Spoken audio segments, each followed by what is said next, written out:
Hey, everybody, good night. Good night. Good night. Good evening. We didn't start yet. We haven't started yet. Hey, welcome to another Motor Age TST webinar. I am Pete Meier, and I'm always here with my good friend, Truglia from TST. Yeah, wishing him a happy birthday, which was like yesterday. Well, your birthday was no, my birthday was Friday. Oh, yes, it was it. Well, what the hell do I know? His birthday was on the 14th, a couple of days ago. Yeah. Or a few days ago, I should say. So But anyway, hey, yeah, good having you back up here. Good thing we have our sponsor back, Duralast. Without our great sponsors, we couldn't do these for free. And by the way, you may think you know a lot about batteries, but stay with us and you will learn some important things. Very important. And I'm kind of curious if, for those of you who are watching, if you've been with us before, type in a Y. If you're a newbie and this is your first one, type in an N. Just kind of curious to see what the mixture is there. So we know there's a slight delay between when I start talking and you can start keying on the keystrokes. So we'll see how that develops as we go and continue along here. You know, again, today's approach is a professional approach to battery service, tips and techniques to help you grow your battery business. And, you know, I'm always in the tech. When I see about growing the business side of things, I've always kind of cringed because I worked in some shops where it was all about how much you could fleece a customer for. We're not advocating that. That's not anything about the subject we're going to be talking about with this. But this is a valuable service that we're going to share with you, not only for your shop but for your customer as well. Because the battery, after all, that's the heart of the electrical system on the vehicle.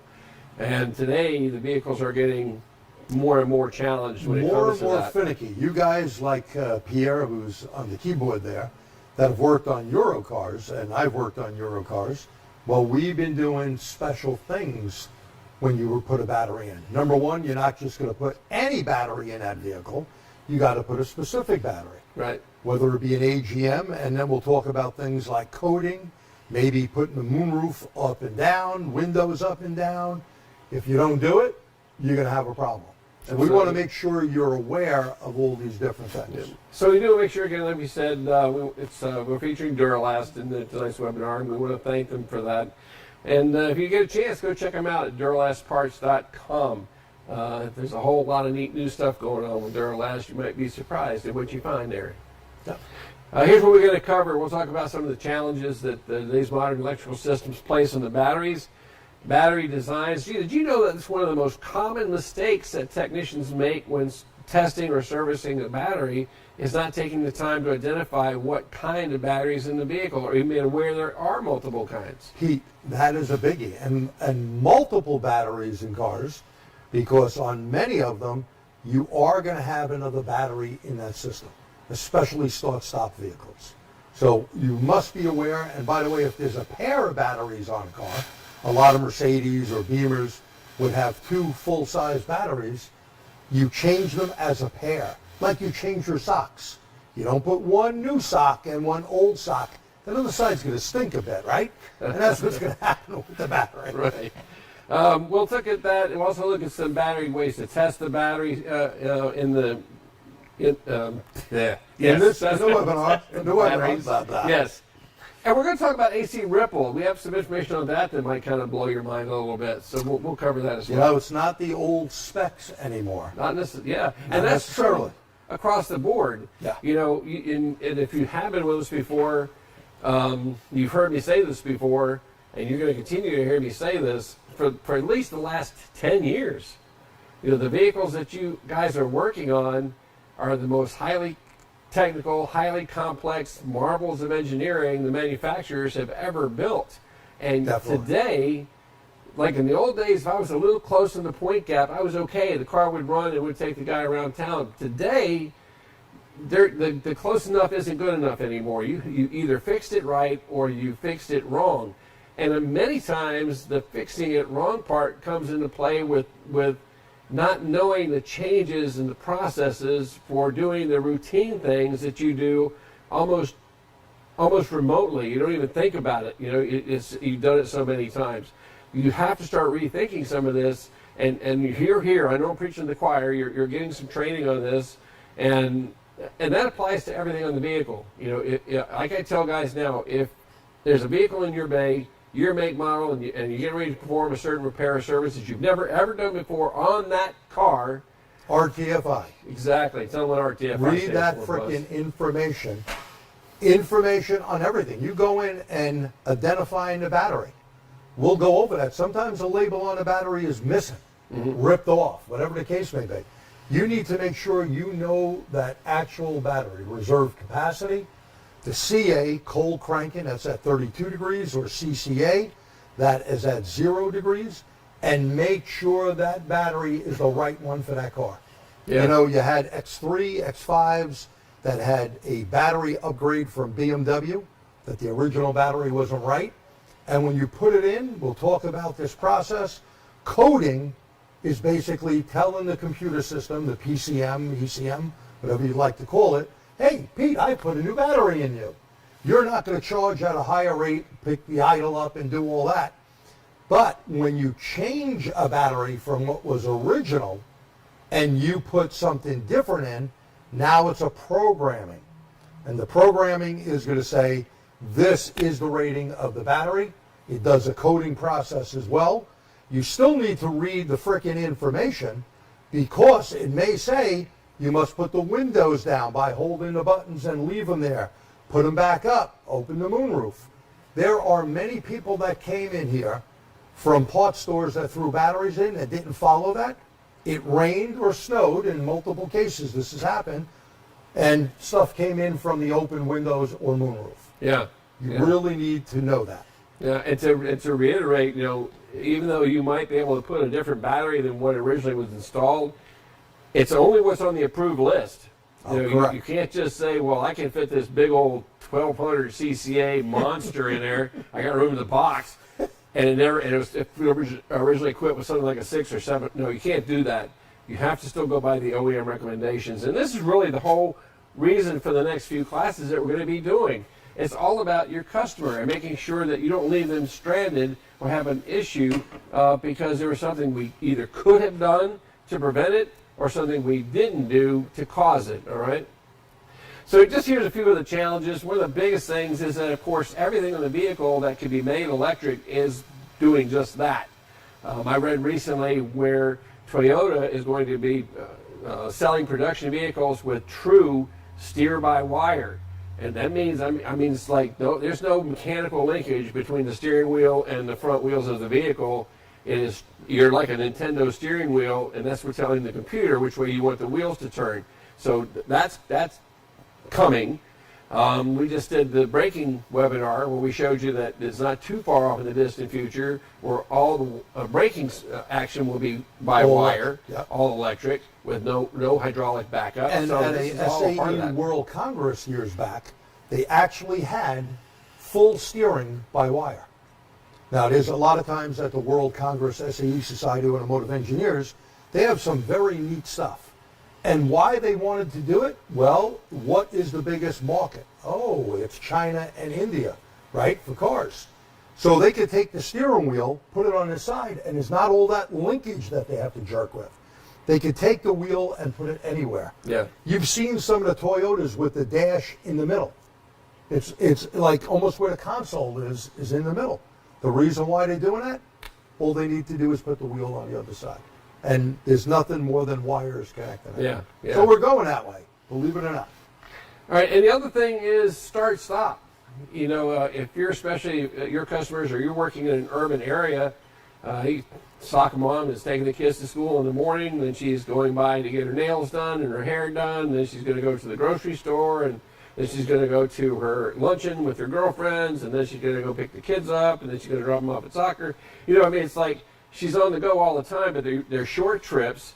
There's a lot of start and stop, a lot of stop signs, traffic lights, whatever. And every single time, the engine's going to shut down, and that battery is called upon to restart it. That's a huge demand. If you compare how it was just a few short years ago, I could drive to work, hour commute. I start the car up in the morning. I'd have an hour to replenish what I took out of the battery, and I wouldn't shut it off until I got to work. So very, very little demand on the battery. Now, it's a huge demand on the It's battery. a huge demand. Start, stop, and you may be thinking, oh, don't worry, I can shut it off with that button. Hold on. If there's the CAFE corporate average fuel economy, and GM had this issue, they were not allowed to shut their vehicles off. You know, cars, Right. trucks were different. They had to leave it on. There was no button to turn it off.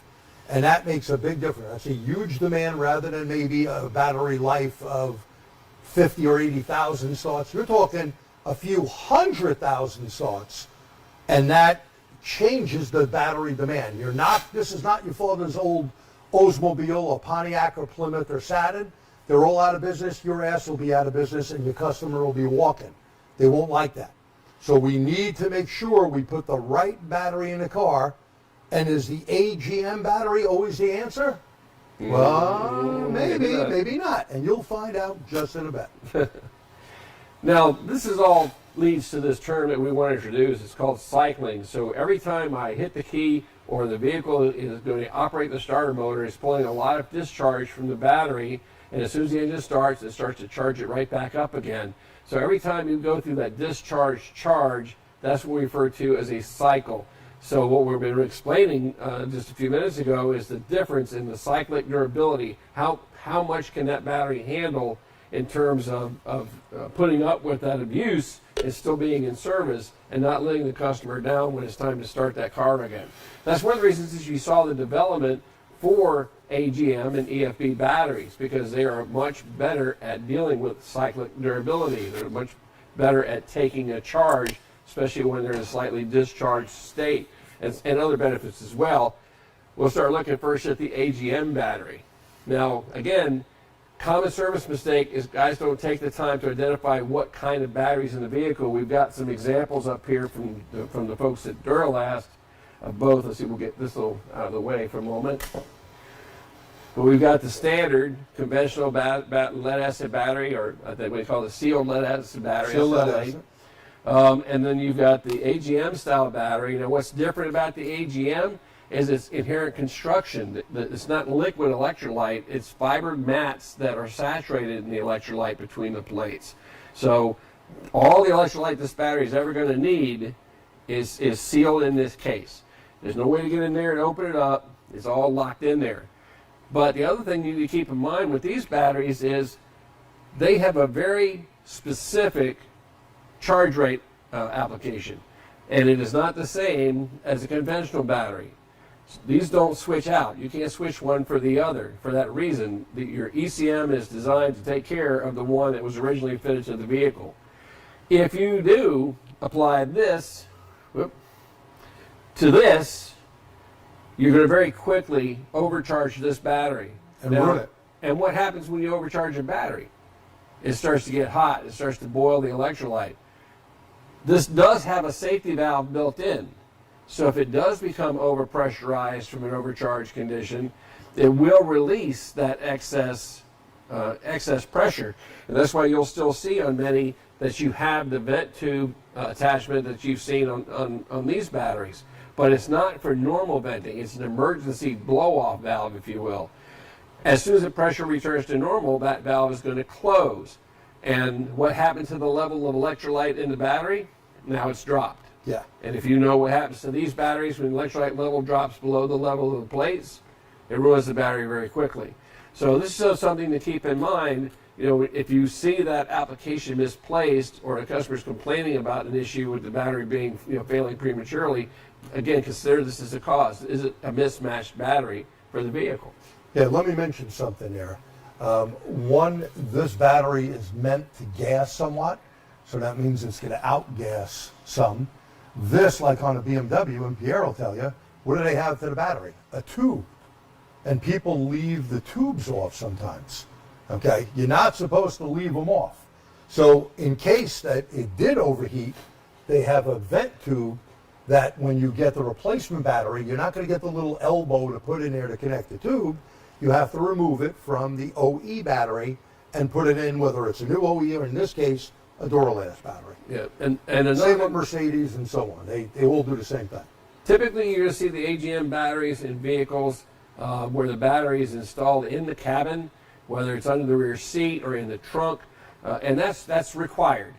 You can't put one of the others in that situation. If it's going to be in the passenger area, it must be an AGM battery. That's Department of Transportation law.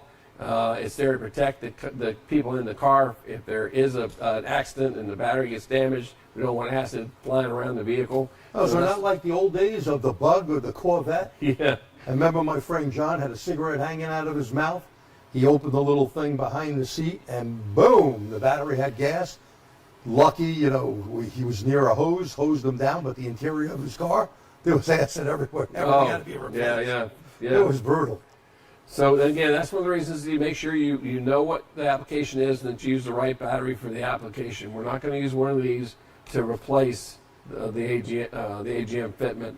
And I'll tell you, one thing I also like to share when I'm talking about batteries is that I'm from down south, so we got a lot of rednecks down that way that love their four-wheel drive pick-em-up trucks.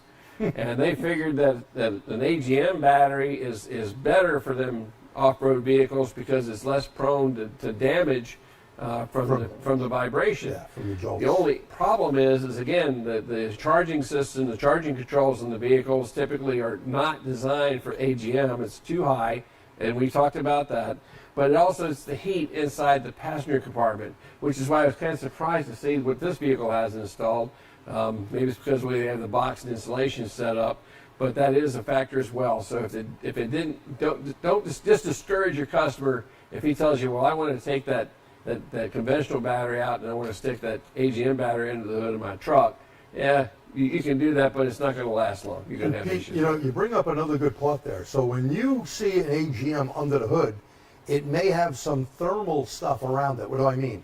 Some foam insulation or a cover that is going to keep the heat away from the engine. That manufacturer may have decided to put that AGM in that car for multiple reasons. Sure, Okay. start-stops is one of them for sure. Right? Definitely. And again, not every start-stop vehicle is going to use that AGM. We'll get on that part in a minute. Yep, which is the next battery design. I thought that was a new rock group, you know, EFB, like ELO. You know? The AGMs are typically were introduced on the higher end models, originally with start-stop, but as the entry-level model cars started coming to that system, well, they needed another type of battery. That's when they introduced the EFB, or enhanced flooded battery. This is still a conventional battery design, but it's an improved design to help it deal with that cyclic durability. In fact, in the difference between the two, this one, well, we got about 30,000 starts we can expect to get out of this one. This one here, we probably expect over 250,000 starts. So it has a high durability and a high capacity, and it takes a charge well to restore it when you bring it down from the starting, and it takes, even if it's a little low, it still will take that charge a lot Right, easier. the way the chemical process works in that battery, it will charge up itself quicker without a charge than a conventional battery. Yep. And guess what? There's a fourth player in the field. I don't have any examples of it, but many late model Teslas, I would say the last 3 years, are now using a lithium battery. It's a 16-volt lithium battery as their accessory battery. So don't get that confused with the battery pack that operates the vehicle. It's an accessory battery, and they're not the only ones using it. Some of the Europeans, Mercedes and BMWs, are using lithium-ion batteries. You can see them for sale, like in deep cycle for like marine applications. Right. Like for me with the gate openers, stuff that doesn't get charged very often. They even got a lithium-ion battery for my Harley Davidson that I can put in there right Look at now. that. Of course, I want to spend $400 and $500 for the Well, thing. I'm just going to say that the price of a lithium battery, even a small one, is going to be the $400 or $500 range. Yeah, but the advantages are pretty neat. I mean, first, they run about, I'm going to say 3.5, 3.6 volts per cell. So they have a lot more power, and they can deliver that power even at low charge states. The only thing is they require very specific charging profiles, and just because it says lithium doesn't mean it's the same as another lithium. It could be ion, it could be Right. iron, it could be phosphate. There are multitudes of lithium chemistries out there. And that's why I want to see if you can see in that picture, if I can get Miss Doreen to kind of zero in on that, and well, maybe you can see it in the picture. Hang on. Yeah, you can see that. Go back to the slide. You want me to do this? No, go back to the slide. Oh. Let's go back to the slide. I think that was pretty good. But you can see it in the separation. This has the circuit board and control module built in the battery. And it's there for a very, very important reason. I'm sure you all remember the thermal runaway issues with some cell phones and laptop batteries, lithium batteries, where they would catch fire. We've even seen the big EV batteries catch fire.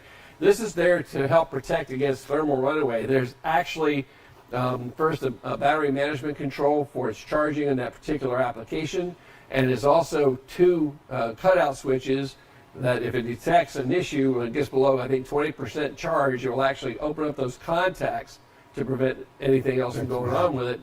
So it has all that built into it. Now, this is the Tesla one. Right off the top, it doesn't really look like it's a battery. You know, it looks like just another piece of electronic equipment, but this top here is just epoxied. So you can, I've seen guys remove that to actually see the battery underneath. Well, it's a circuit board and then the battery. Right. And then they use some little, like a phone charger, a 16-volt phone charger to charge them up. But in any case, these are for very specific applications. If your customer comes in and say, I heard about this new lithium battery, it's supposed to be really good, I want one for my car. No, you can't just drop it into any particular vehicle. It has to be specifically fitted to that application. Right, and what he means by fitted is the program that is in the PCM and the alternator system itself. Yes. If it can handle it or it cannot handle it. There's a big difference there. Did you bring my clicker? Hang on. Try now. There we go. See that? So again, like I said, this is in the handout. And by the way, you should see just right below the chat, there's a download link for this. You should be able to get this downloaded. Again, it's most important is that there are different chemistries out there. You don't want to just throw this in any old application unless it's specifically designed for that. Even the Harley battery has a control circuit board in there to maintain the battery management strategy so it doesn't have an overcharge issue. Yeah. And that's the thing with the lithium batteries. You can get them pretty deeply discharged and bring them back up to speed, but they don't like heat. It's when they're overcharged or the charging rate is too high where they can get in that thermal runaway situation. And if you want to Google that, that's a very serious situation. Big right now, we talked to some guys at the big event, was about the fire department in New York City, of how many fires from those electric bicycles with lithium batteries. Now, all of them are banned from being charged indoors. They're all got to be charged outdoors. That's Yeah, how yeah. many And that's how bad fires. it got, because they're taking their bikes up to their apartments and plugging them in and going out for dinner and coming back, they set the whole apartment building on fire. And that's right? what happens. So there's some fatalities from that. Yeah, yeah. And they didn't have all these safety features built in. But. Right. All right. So again, regardless of the battery design, you only replace the battery with one approved for by the manufacturer. If the manufacturer said that you can use this, then you're fine and dandy. But if it's not on the approved list, Don't do if it. it's not on the SNAP list, but that's AC referencer. But don't do it. Don't do it. Not a good idea. All right. Now we kind of hinted at this, and G already kind of hinted at this. When it comes to today's vehicles, nearly all of them have some form of battery management strategy, and the whole idea is to make the alternator work as little as possible. Why do they do that? Well, because every time the alternator is energized and replenishing the battery, it's taking power away from the engine, which could be used to drive the wheels, which means we get more use out of the fuel we're burning. So that's the whole thing there. That's why they do that. Now, vehicles that have this, it used to be just Euros, but now just about everybody has some requirement to code the batteries or tell the ECM that you replaced one, as G mentioned earlier. And the big thing about that is the battery is being constantly, or the needs are constantly being addressed by the ECM. So as the battery ages, it takes more to bring it back up to speed, to address the state of health. and the charging rates are going to be higher than they started with. It's when that new battery is put in and you don't tell it that, the ECM is treating it like it did the old battery, and that's where the issues come in. You have a question? Right. Yeah, actually a pretty good question and broader implications. So the question is, my battery tester has a distinction between AGM and AGM spiral. Why would that be? That's a good question. So the question is, your tester has a different choice between AGM and AGM spiral. First of all, it's great that you have a tester that allows you to choose the type of battery you're testing. The same applies to your charging equipment in your shop. If your charger will not allow you to put in the specs of the battery that you're charging, both the type and the ratings, you need a new charger. You can't just use that old wheelie stand that, you fit one size fits all. You can't do that. Oh, my dad had that 30 years ago. Right.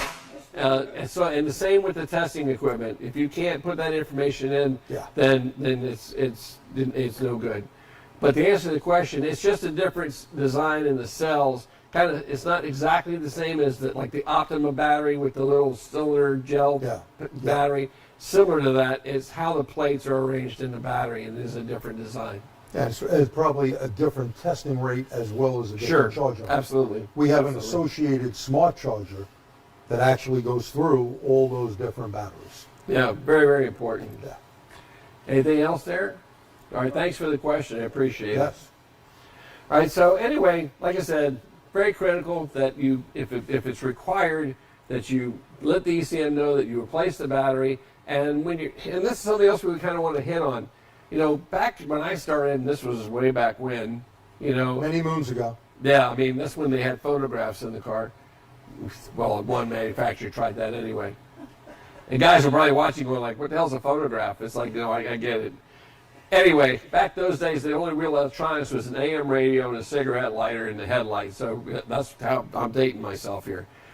But back in those days, the process for changing the battery was about as simple as you can make it. Negative cable first, positive cable second, yank it out, throw the new one in, and reverse order for reassembly. And that was it. You can't do that today. You need to read the processes. You need to, as G says, RTFI, read the freaking info. Read that info, because you don't know what you're going to unlearn when you remove the power from all the modules that are on that vehicle. And now you could be 50, 60, 70 different computers on that vehicle. And now you lose that memory. And like they get a lot of that because they have a parts house near the shop. Just the windows won't go up anymore. The moonroof doesn't work anymore. Radio session presets, memory presets, those are okay. But what about the more involved systems, like throttle bodies or other components that will need to be relearned because you just disconnected and reconnected the battery? Well, what's really happened here, we use a little Easy Red pack. It's a battery backup, and everyone thinks, I can just plug into the OBD2 port and it'll be good. Well, first of all, if you're using the OBD2 port, make sure you have a connector going into it that lights up to tell you 16 has power and 4 is ground.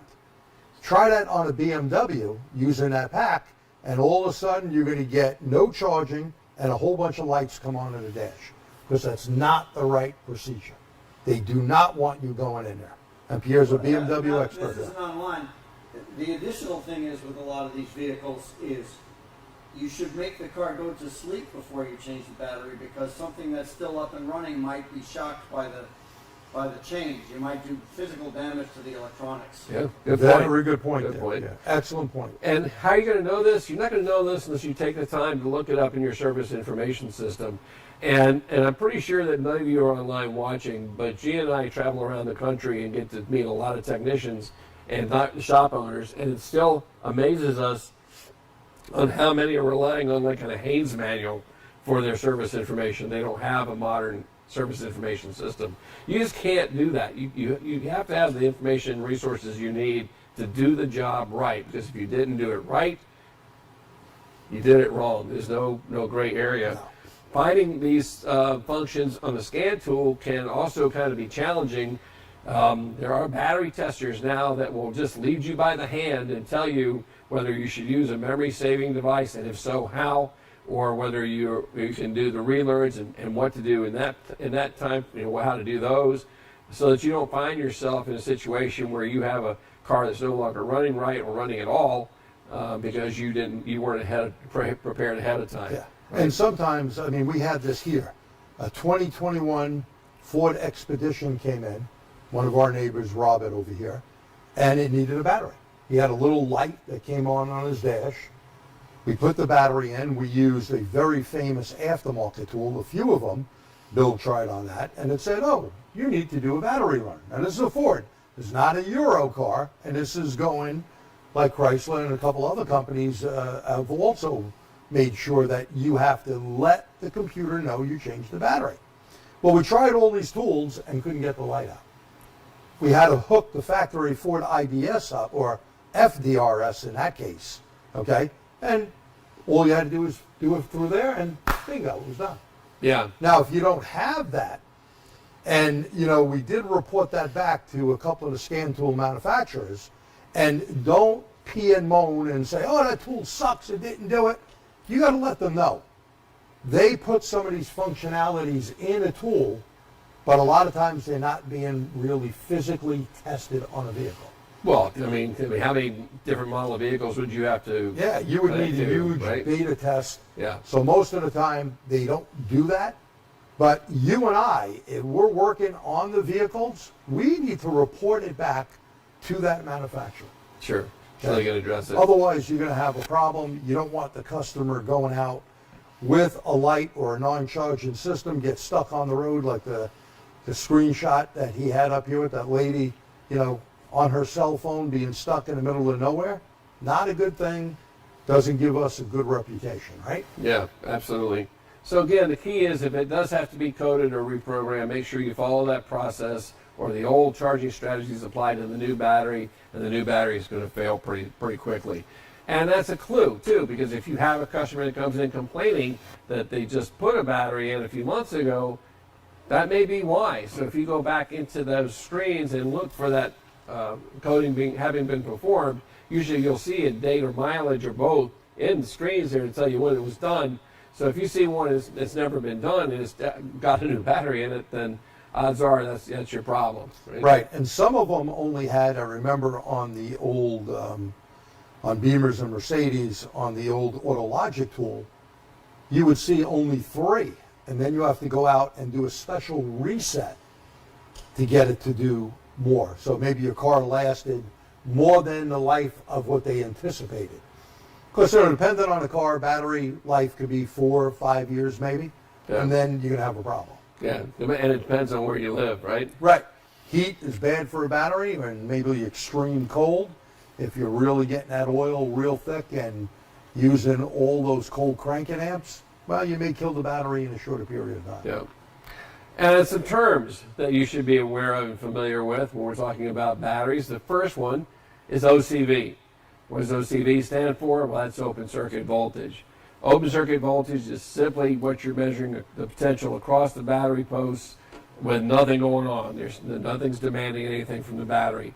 It's what you do for your initial battery check, because that number also applies to number 2 on the list, and that's the state of charge. It's an indication of the state of charge of the battery. But what exactly is that? Well, a state of charge describes the difference between a fully charged battery and the same battery in use. So if this battery is fully charged and I read the state of charge on the battery, and I look that number up based on its open circuit voltage, let's just say 80%, well, that's 80% of what this charge would normally be in this battery. Okay, And that lead acid, 2.1 volts per cell, well, 12.6 volts would be open circuit. Yeah, that's what you expect on a fully charged battery, Fully which charged. is a good point. Not true on this one. So that's a good question. See, threw you in there. 12.6 is conventional. We all know that one, right? But what would be the fully charged open circuit voltage on an AGM? I'll give you some time to type that into the box. Because again, And even the EFB is different. EFB is true, yeah. So what would it be on an AGM battery? So while you're working on that and we're waiting for that to catch up, we'll go ahead and keep right on going. Another one that we don't use as much when we're talking about the accessory batteries, but with the growth of electric vehicles and hybrids in the marketplace, You want to start being aware of this one, the state of health of the battery. That's a little bit different. That describes the difference between a battery being assessed and a fresh battery and considers aging. So it's giving us an idea of just how much useful life is left in this. I could have a fully charged battery with a state of health in the 60% range because it's not up to where it needs to be. And the plate material left to be used is less than what it should be. So that's the difference between those two. Any numbers? Well, I got a couple. One's a 13.5, one's a 13.2. All right. A little high. Yep. Little high for that, but I appreciate it. That's a good number. Now, I think that because of the lithium, the 16-volt systems, that's probably a closer range for those. I don't know for sure. Right. But typically, if you see these, about 12.8. So, all right, here's another one for you. 12.8, 12.9, because we use a lot of them, so we see it. Here's another one for you. When I take that open circuit voltage, I'm determining the state of charge in any of these batteries, and I'm doing an electrical diagnosis on the vehicle for some other electrical concern. Always starting the battery first, right? Making sure that it's up to the job. What is the lowest voltage reading I can have and still proceed with my diagnostics? Oh.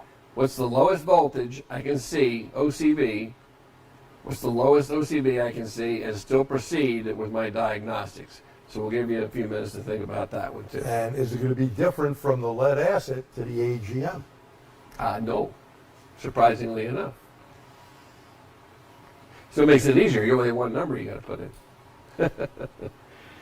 So the whole thing is when a battery is constantly being charged and discharged, what happens is it creates material on the plates, and we call that sulfation. It's a crystallized compound.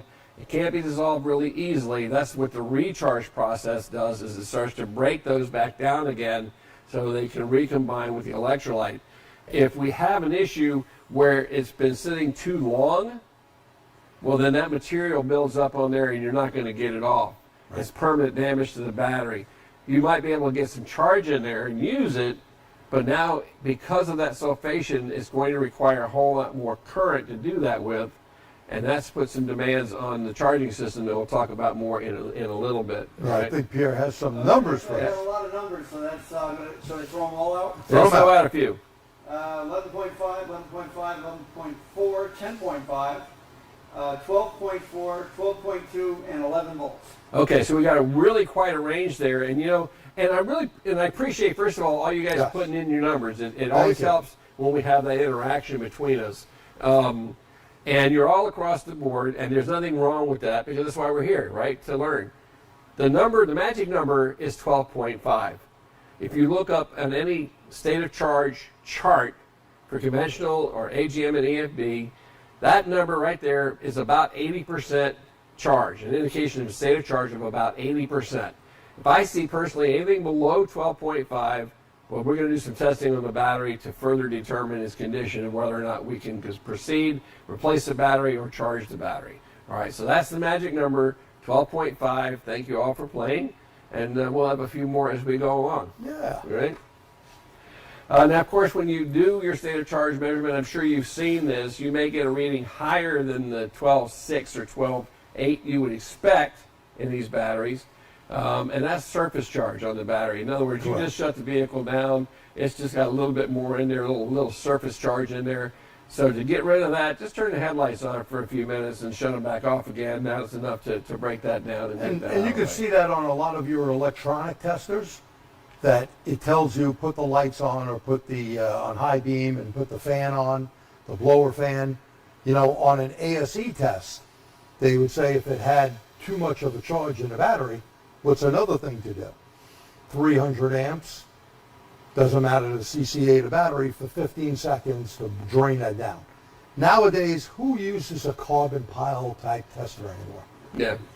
No one. So putting the lights on, which is a load, is going to drop it down, and these electronic testers, it'll tell you or allow you to proceed. Yeah, and when we look at the testers, we'll show you why there's what the advantages and disadvantages of these different testing methods.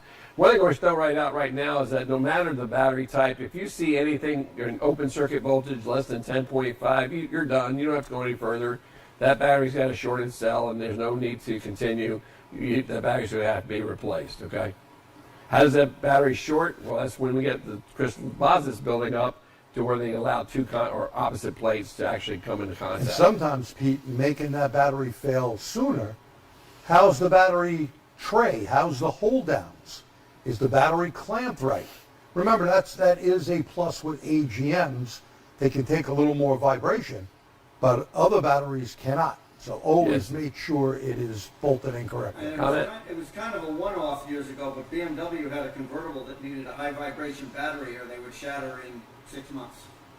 Oh, interesting. Yeah. Cal shake. And they had to put a harmonic damper on the battery tray. A little German engineering, just a little. Well, he couldn't fix it like the first time, so he fixed it up the second time. He adds the harmonic balancer. Anyway, this is the chart I told you about, the OCB chart showing the state of charge. Again, conventional battery at 12.5 is going to read about 80% charge. Same here over on the AGM and EFB batteries, so that's why I recommend that as the go-to number. Yeah, and many books for years listed 12.45, which is close enough at 12.5. So, all right, confused. Now let's talk about battery service. Battery Safety. service? What do you mean? You just don't leave all that white fuzzy crap all over the battery? Safety is number one on the list, guys.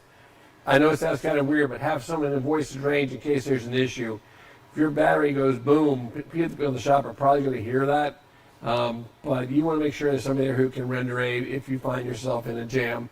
So make sure there's somebody else in the shop. And have a eye washing station that you all need in your shop, at least one of them, is important. Yeah, and even if you're just getting acid on you, whether you're cleaning up corrosion or doing anything on the surface of the battery, make sure you have something to clean that up and dilute that very quickly with.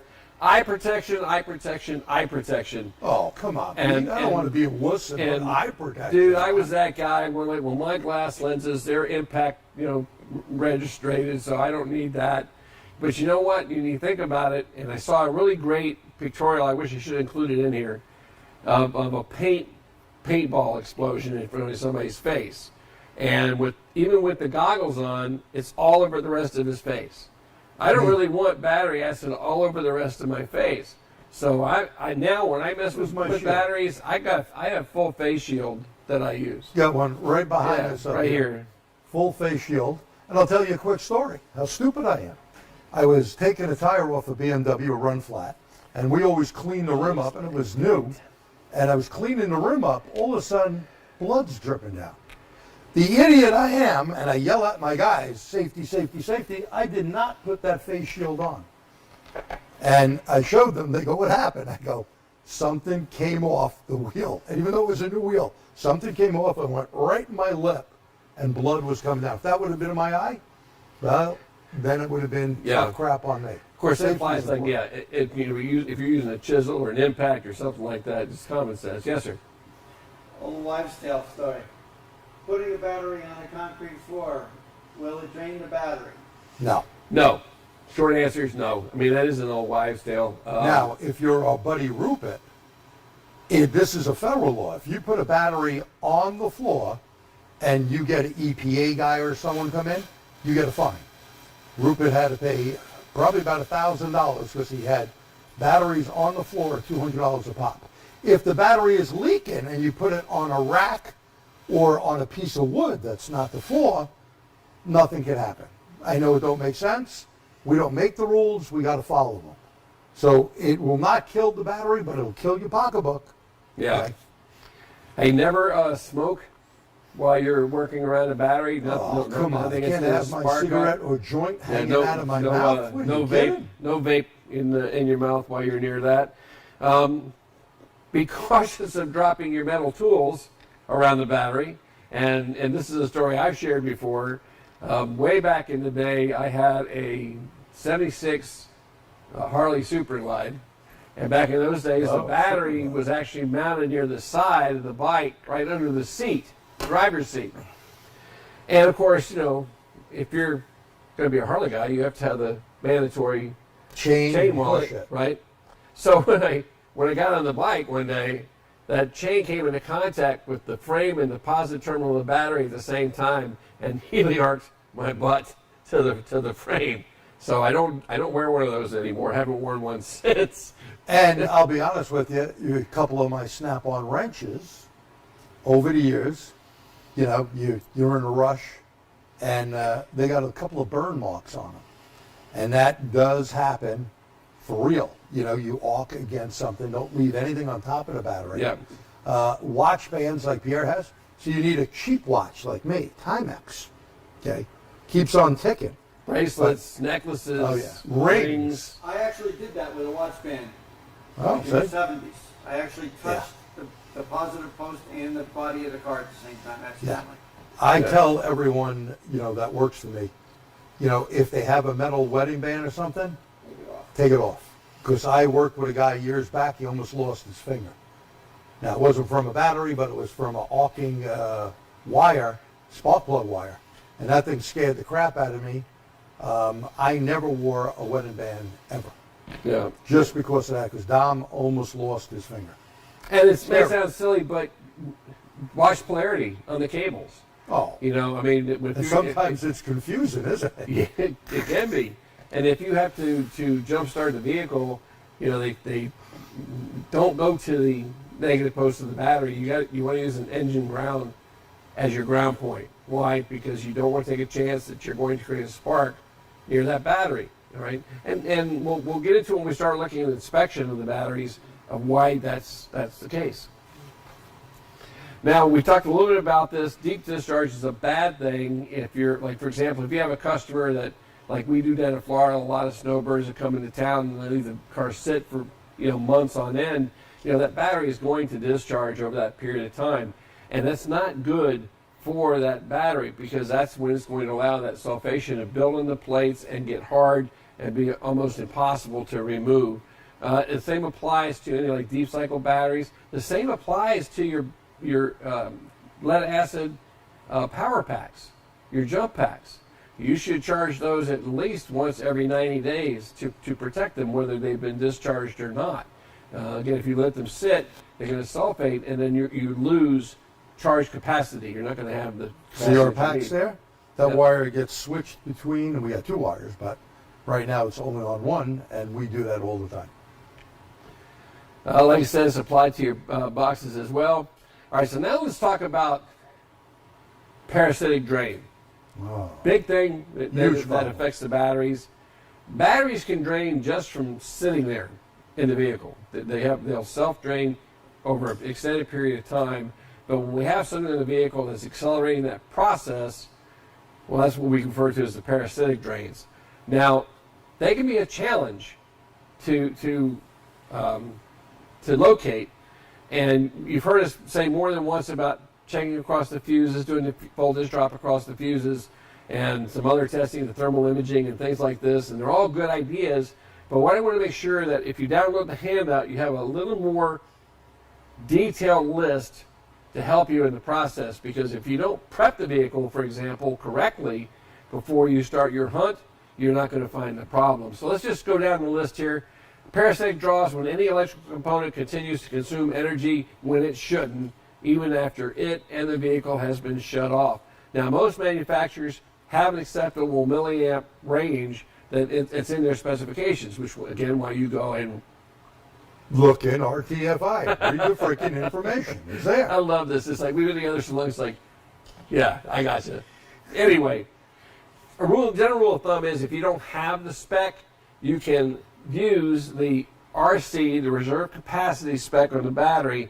Let me see if I can turn this a little bit so And that's a Mr. very Lee can get important that. spec, RC, reserve capacity. And right here on this particular battery, there's the 85. That's the reserve capacity spec on this battery. If this vehicle, this is a Honda battery, if this vehicle were installed and I did not have a number for that specification, you can take that RC and divide it by 4 and use that as a rule of thumb. So in that case, this would be about 21 milliamps would be the acceptable parasitic drain for that vehicle. And many of the Hondas are somewhere about 30. Yeah. Is the spec. So So again, it's very damn close. look for the spec, but if you can't find the spec in your service information, that's a general rule of thumb. They'll give you someplace to hunt for. As a comparison, see, we've got this EFB over here. That's, see if I can read it upside down. That's 120.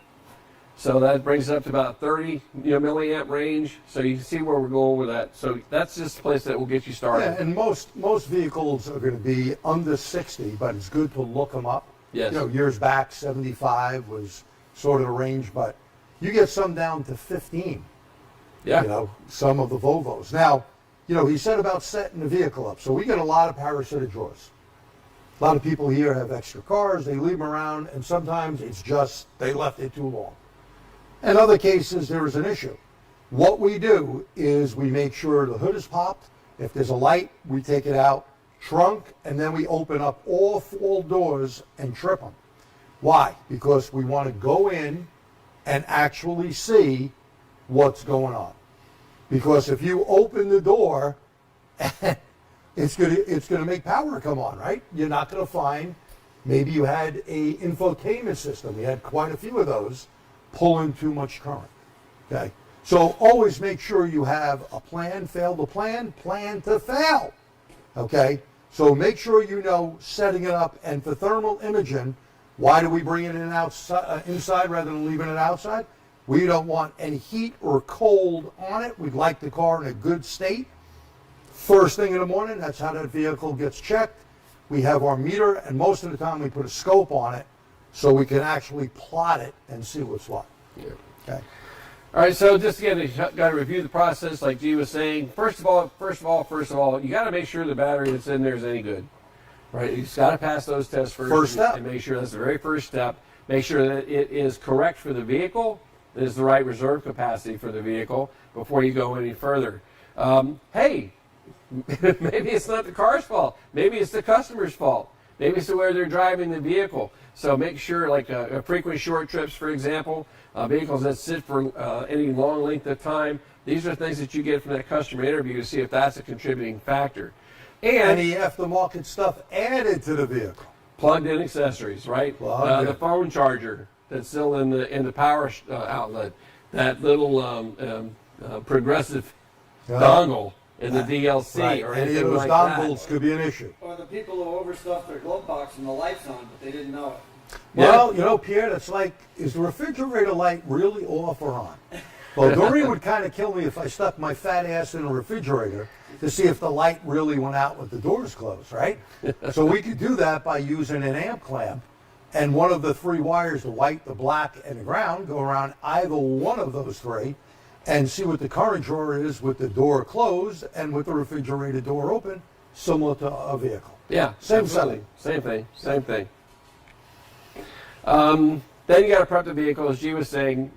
Remove the scanner and verify there are no aftermarket accessories, like we talked about, connected to the power ports. If it's got an aftermarket entertainment system, aftermarket radio, anything like this, that could be a factor. It's got that big subwoofer in the trunk. That could be it. Remote starters, number 1. big deal. Number 1 with us. Absolutely. And then use your information system very first out, right off the bat, and identify where all the fuse blocks are, because this is the ones you're going to end up wanting to get to during your testing. Road test the vehicle, activate as many accessories and devices as you can to try to get that one that won't go to sleep to wake up and stay on. And then when you get back, return to the shop, open all the door, hood, lift gate, and so forth, manually close the latches. What you're trying to fool the car into thinking that the doors are shut and it's locked up and ready to go to sleep. And that way you can get in it without a problem. And how many fuse boxes are on the side when the door opens? They're on the side of the dash. You need those damn doors open so you can see if there's an issue. Right. And by test. the way, as a little personal mnemonic. Don't get too personal now, Pierre, will you? Not that personal. Oh, okay. Stick a shop rag in each one of those latches so you don't go to slam it when you forgot that it was clicked shut. Take that from experience. Yeah. And to that end, and I take laughed. that We had a in tech that did that. too. Take that in too, though. To that point, though, in some vehicles, clicking that switch is not the switch. Right. So the Right, latch right, isn't right. going to do it. It's not the You know, latch. it's either that or it's just is a button in the frame or something along those lines. That's correct. And I think one of the ways that you can tell, what I used to do was, once I think I have it all prepped, I hit the key fob and hit the lock button. And if the car beeps, it thinks all the doors are shut, and it'll let me lock the car up, and then I know I can proceed. Yeah, Thexton made one of those things for the buttons. It's a little piece of metal with a couple of cups, rubber cups. It holds it in, goes across the door to provide pressure to it.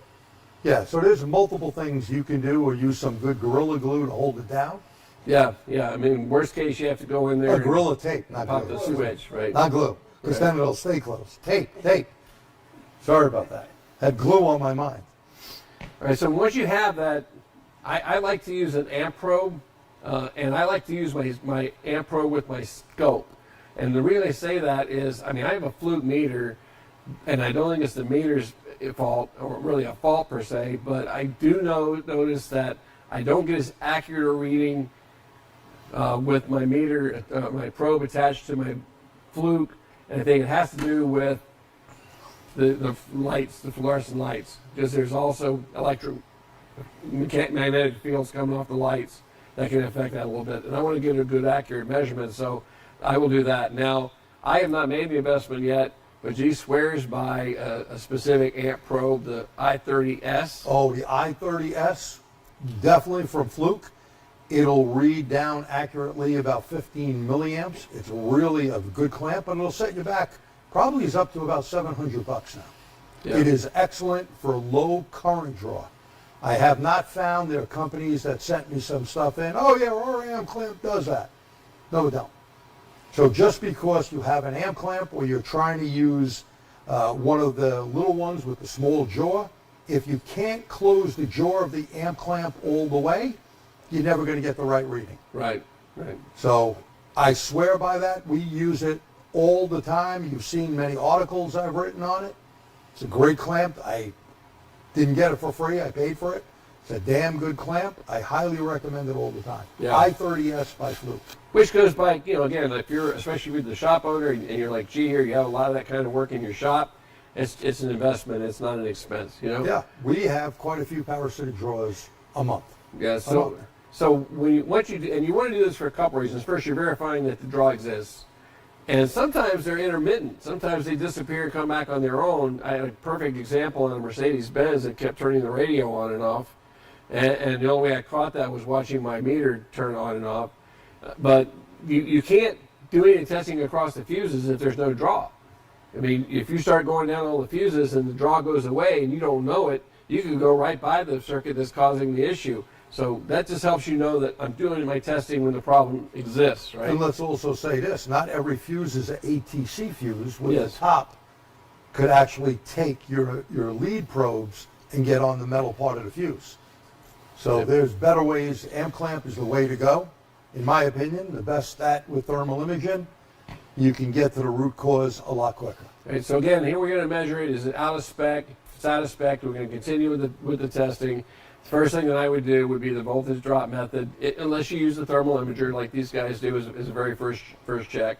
But if you don't have that tool or want to make that investment right now, you can do the voltage drop testing method across the fuse. And if you're, I'm going to get a lot of detail, but if you're not familiar with that testing method, then just reach out to us and we'll be glad to send you more information. Essentially, you're just we might be able to demonstrate it real quick tonight. You're just measuring across each fuse, and since everything in an electrical circuit has resistance, everything's going to have some measurable voltage drop across it when current is flowing. And you can go on Google and you can look up the charts for the different types of fuses and what the millivolt means in terms of milliamps and all. You know what? I don't care. If I see voltage across the fuse, it's current flowing, and that's what I got to figure out why that is. And then there's tools like Curian, which is a meter that is a graphometer, goes on your tablet, your phone, or whatever, that actually gives you all those specs and the chart right there built in. Yeah. So, I mean, if you want to do that, I'm like Pete. I don't give a crap what it is. If I see a voltage on that, I'm checking for parasitic draw. You also have to look for ghost voltage for a plumb. Ah, ghost Yes, and we're voltage. going to take a look at that too when we get to the car. That's All not right? what was in Pierre's car, okay? But ghost voltage is, we could prove that. I don't want to do it right now. I just want to do this right here. So I have meter leads. This is a Fluke meter. And I am not connected to anything. Okay, we'll keep these leads apart. And if we move around, it's going to be a little tough here, but look at what goes on. And depending on what scale you're on, if I drop the scale in here, that's the 4-volt scale, but if I went to millivolts, now I really have numbers plopping along, right? And this is ghost voltage, and especially if you're on AC, you're going to pick stuff up. And we'd have to hit the range there. Oop, locked up. But you're going to have numbers moving around at times. And if you touch something sometimes with your finger, like I'm doing here, and again, being near an electric component, Yes. meaning the drop light or whatever, you're going to get readings. So the display, oh, this is good. Now behind you. Yes. Put the wires near the display. Oh, yes, Pierre. Good idea. Yeah, we're getting some numbers moving. So you don't want ghost voltage because when you're looking for millivolts, and that was on the voltage scale, millivolts going to be a little higher. If you're having a number pop up and you're not on the top of the ATC fuse, you could have a problem. You want to test, not guess. Another thing I want to point out too is that when you're looking at that, the whole idea is to make sure that you are in contact, right? So if I have the numbers bouncing around, if I take my leads and I touch them, then that should immediately go to a perfect 0 across the scale. Exactly. Now it shouldn't bounce whether we jump up and down here with the Right. leads. I know I have good contact. And that's really what you're using this for. If you're on your fuses and you see the numbers not holding steady to give you that stable reading, then you're not in contact. If you're in good contact, you'll either read a perfect 0 if there's no current flowing, or you're going to see a millivolt. And typically it's going to be a small millivolt rating. Correct. You know, you're not going to see voltages. You're going to see you got to put them in the millivolt scale. And just a clue for you, if you want to see how good a meter you have, see how long it takes for it to go from float to no float. A good meter should go to That's 0 on, in no time. If it's a little Harbor Freight $9.99 deal, it could take half an hour. No, I'm just kidding, but it's going to take a while, right? Which is important, when you're doing your testing. And you see that how it went up to 14 millivolts, whatever? Again, under the hood of a car, you're going to see it even worse. So ghost voltage is a big one there. And typically now, of course, the underhood junction block is where you're going to start. That's typically where the fuses that feed all the other systems in the car are going to pass through. Not always, but most of the time. So start there, going across the spade type fuses, the minis, the maxes, all the ones that you have in there that you can. The J fuses, the ones that's got the little clear boxes on top, don't take those off. Oh, come on. I can't pop that off. I mean, you can, but don't bother. And then I'll seal it? Just test the ones that you can. Again, monitoring your amp reading to make sure that that is indeed drawing while you're doing your testing. Now, if you do see one that's giving you a reading, well, you pull up your power distribution schematic and you see everything that fuse feeds, and you can branch out your testing from there. Now, one thing I'd like to do, if it's accessible, is I'll take my low amp probe and I'll put it around the wires for all the circuits that fuse feeds, and then you can take half of those out of the equation and see if it's still there, and then narrow it down to whatever's left of that set until you're down to that one wire. That's one way you can do it. Other ways that you can do it is to go follow that to whatever next fuse might be in line or component, and checking it right there at the component. And let's not forget like proximity sensors.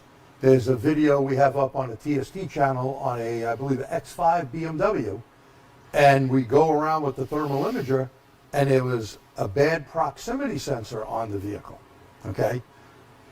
That can throw you off if you're not looking at things like that. Look at every electrical drawer that they can make. That one, the dealer messed up, sold a lady a battery, sold her an alternator, and charged her a bunch of time. She became our customer when we found that, and we showed her the video, and I posted that up on our YouTube channel. I'd like to add to that, while you're doing that testing, do not have the key in your pocket. Good point. Because you will trip the car. You will make it wake up. Yeah, if it's a smart key equipped vehicle, put that thing way away so it can't accidentally wake it up. Yeah, metal box or easy pass bag. Yeah. You can get easy pass bags for free, like I do. You tell them you need another bag, and they'll send it to you for free. So that's a good thing to have around to shield it. And by the way, even I noticed my vet I had the key in range in the house, pretty far away from the car, but they would talk back and forth. It killed the key fob battery. I got one of those Easy Pass bags, threw it in there, not a problem. Huh. Okay? So you don't want those fobs talking back and forth all the time. Now, if you're dealing with a micro fuse, a micro 3 fuse, the one with the 3 pins on it, 3 pins. the center pin is the common voltage, so you need to check across the center to the left, center to the right. So you got to check both sides of that. Okay. Very good point. Some fuses may have an initial voltage drop that fades away. Some fuses may always have a nominal draw that's supplying power for memory retention. You're not going to know that until you identify it and identify where it's going, okay?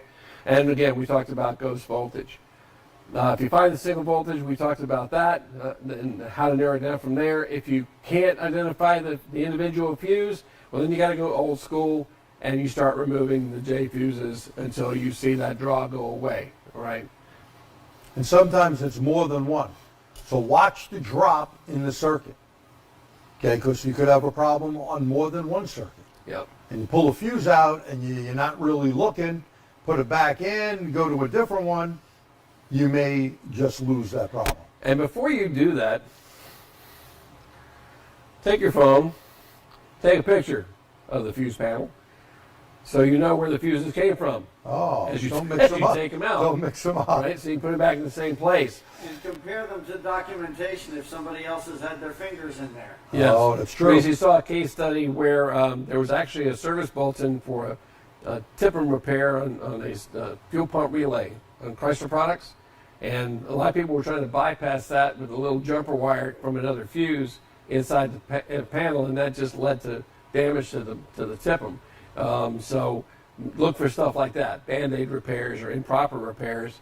And remember, too, that oftentimes the fuse box, the power distribution box, is a module all by itself that could be causing the issue.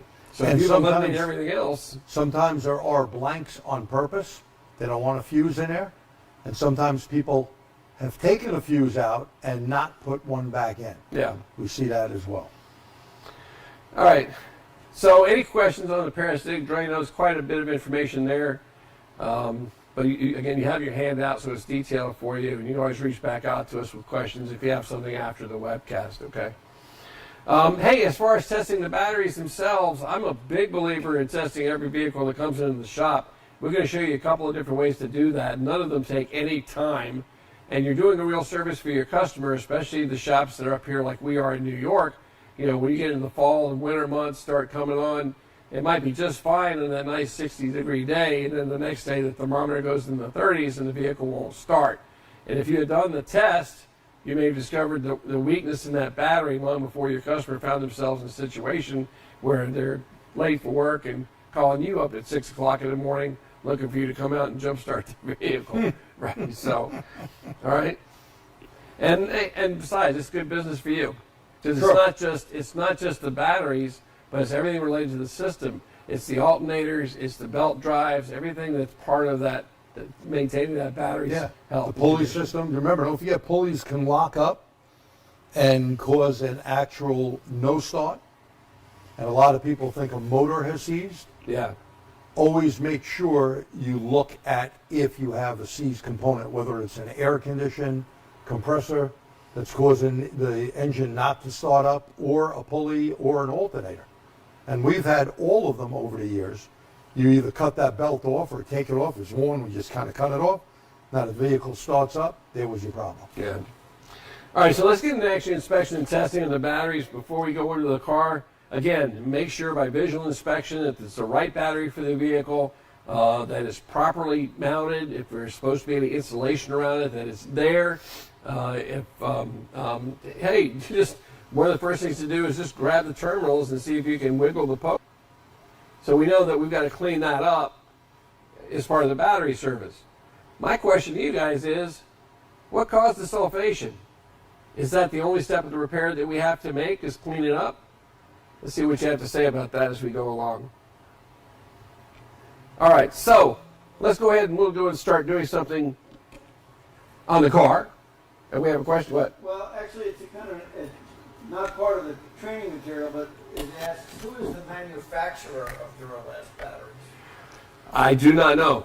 The question is, who makes Duralast batteries? I do not know. I do know this. There's only like 3 Major battery battery. manufacturers in the country. So it's either Exide, Johnson Control. Johnson Control, or Interstate. Yeah, One of the and three. I think Johnson Control. I think. Now I will say did some this: research, but I have an F350, and of course that old big old diesel needs 2 big batteries to get that thing cranking over. And I put 2 of the Duralast Gold in it, and have not had any issue with either one of them.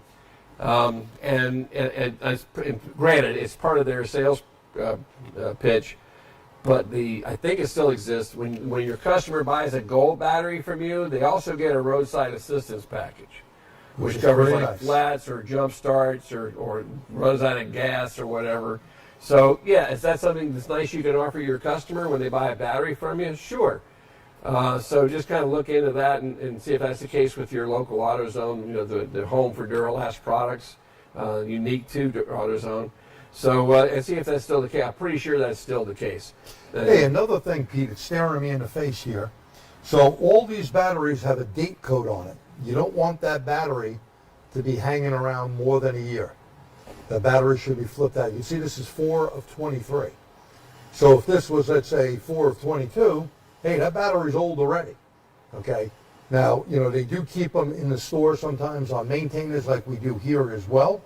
But look at that before you put it in someone's vehicle. Yeah, absolutely. And like you said, it's a good point. I know you keep a lot of batteries in stock here and keep them on maintainers. But a lot of shops don't. They order them on an as-needed basis. But absolutely. And you should note that date. And if it has the little punch-out stickers on top of the battery when you're replacing it, punch them out. Punch them out. So people know when it was installed. And You if bet. it doesn't, write it with an indelible marker on the thing. Yeah. So the next Yeah. guy knows when to put it in if it's not you. Yeah, get a gray permanent marker and use that. Now I just want to do an open circuit voltage on this bench one here for kind of a personal reason. We've been doing a lot of electrical stuff, and it's probably the biggest challenge for most techs is getting comfortable when doing their electrical testing. And you've heard us probably talk about voltage drop time and time again, how important it is to understand that. So I have one challenge for you right off the bat. This is not negative, and this is not positive. Okay, this is not the meter's ground lead. This is not the meter's positive lead, all right? Voltage is a measure of the potential energy between the two. Like right now it's bouncing around, so there's no potential between the two. But when I take this lead and place it on the negative post and this one on the positive post, now I'm reading the potential between these two leads. I don't want you to think of these as black and red, negative or positive. I want to challenge you to think of this one as your reference. This is your 0 point. So whatever I measure with this one, the red one, get it back in the shot, whatever I measure with this one, that's the voltage potential, the electrical potential I have between them. So that's what I'm reading here. Now, if some of you going like, but Pete, this can't be 0 because it's negative to positive. Yeah, you're right. But see, your meters and your tools are built to positive to negative theory. So as far as the tool's concerned, this is where all the juice is. Does it matter? It don't matter. Doesn't matter. You just need to understand what the meter's trying to tell you. Okay? So we've got a 12.77 volts, 12 volts, 770 millivolts. Good battery? Good battery, Yeah. right? Now, we had the question that was any responses to the earlier question I asked? I don't think so, but let me look. Which one? It wasn't the rest voltage, was it? No, I don't even I don't remember what the question was myself. Oh. Well, while we're waiting, Pete, one of the things we like to do with these leads, if you want to see there's a problem with the battery, go back on the negative. Yes, please. so good point. So we're going to put our reference lead at our 0 reference, and it stays there, guys. When you're doing testing Yeah. the system, this is where it stays. And if I put it anywhere in the case, I should not read any potential. No, If you do, problem. there's a problem. Oh, that's what it was, the corrosion. What causes the corrosion? That's it. That's right. This is what causes the corrosion. When you have a battery that is venting because of damage to the casing, even if you can't see it, it's that electrolyte being lost, that acid that's reacting with the posts and the cable ends. That's what's causing the sulfation. Or overcharging. Which is causing it to vent, which leads to the sulfation. The thing I want you to keep in mind, guys, is that if you see one that's badly sulfated, badly corroded, odds are pretty good you need to replace the battery too, even if it tests okay. How does it get damaged? Well, it's that guy in the shop that takes the socket and puts it on top of the cable and then pounds it on to get it on the post, right? What do you mean? I can't get the clamp down. Come on, Pete. That's not how we do it. You get the little BFH, the big frickin' hammer. You get the little frickin' hammer. All right. So let's go over here. We'll go to the car, and we'll start with the same thing. And then we'll go to the underhood, overhood. And don't worry, we know a lot of you use this, but first we're going to go first step first, right? Yeah, I just want to kind of show you a down and dirty test. All right, I may have to get on this camera here for you to move it. Uh-oh, Pierre, we need a charger on the scope. Steal the charger. Yeah, put this camera on, please. All right, so first things first. I mean, I got the leads connected to the battery. We'll talk about that in a minute. But like I said, one of the most common mistakes that people make is they don't take the time to identify the top of battery. You need to take a look at the label on the battery. Okay, in this case, this is an AGM battery. Just move out of the way so you can see a little better.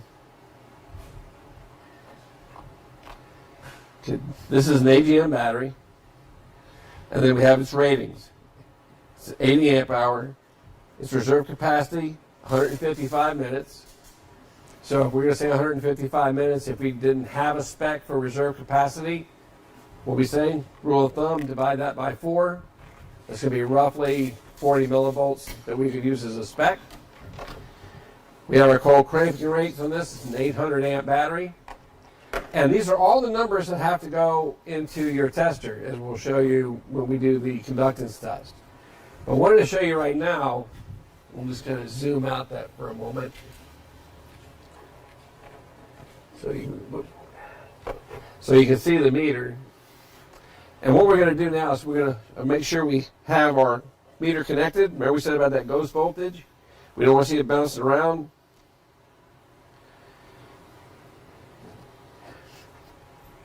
And there's our open circuit reading. All right.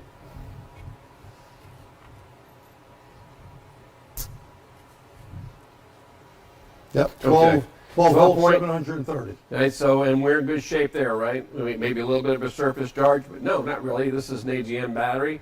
We expect to see that a little higher. 12.8 would be 100%, so just a little bitty discharge on this battery. So state of charge is okay. I can go ahead and start proceeding with my tests. Now, if I just want to do a quick down and dirty check on the battery, what I'll do is I'll go ahead and use the min-max feature, and then I'm going to crank the car up. So we'll come around here and crank the car.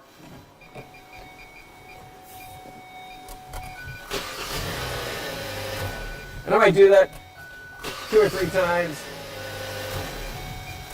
You got a minimum of 10 volts, 680 millivolts.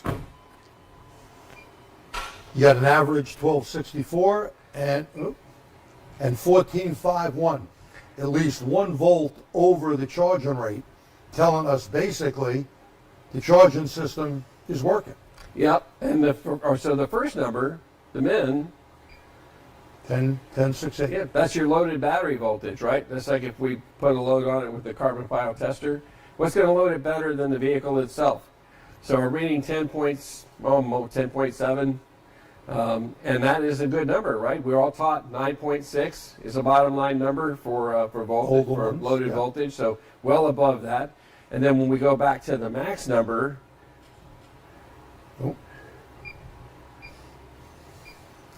14.51, that's the charging voltage, as G pointed out. Good number, right? All specs that we were all taught. So here's another question for you. What if that was reading 17 volts? Would that be good or would that be bad? And this one I'm going to wait a couple of minutes because I want to see what you have to say.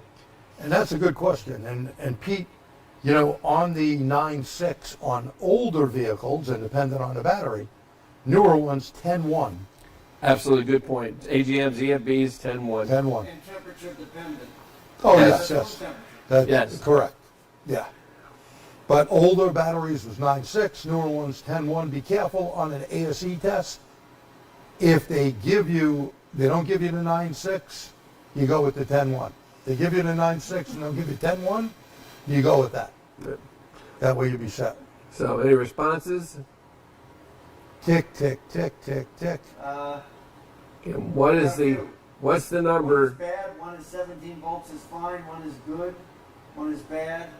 We have a little Again, everything. great. Again, I appreciate everybody putting in their thoughts and their answers. That tells us quite a bit.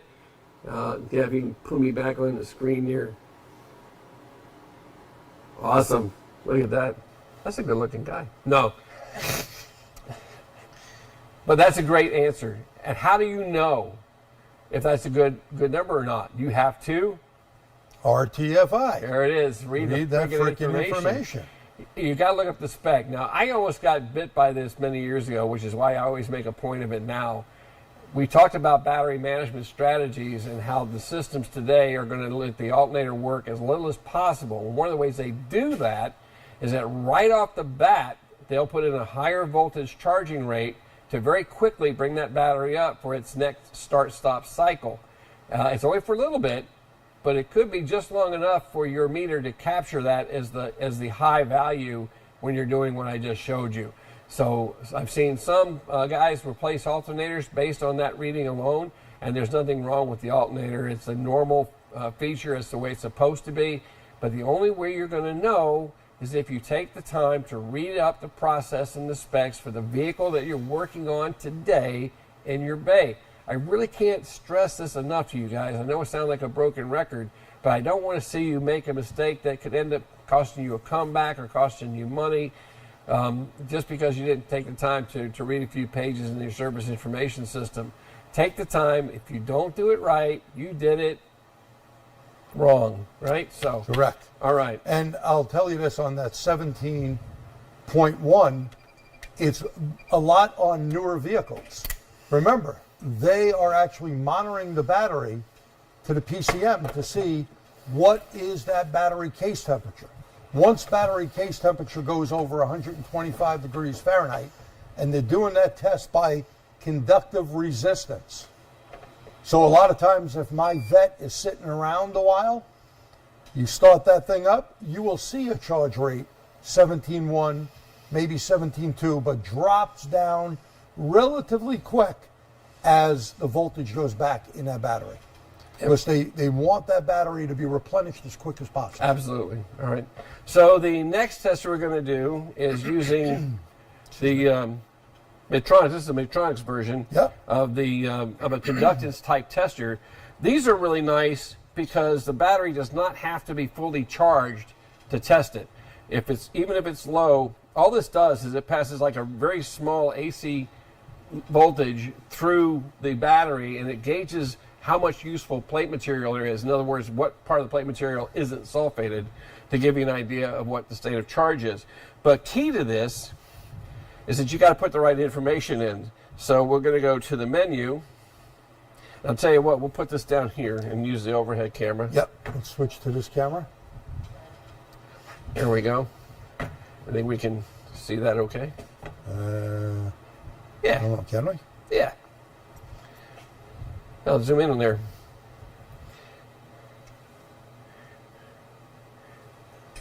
All right. I think we can see that okay. Yeah. Can you?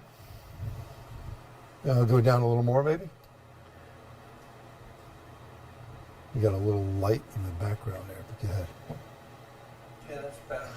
Well, you can fix that.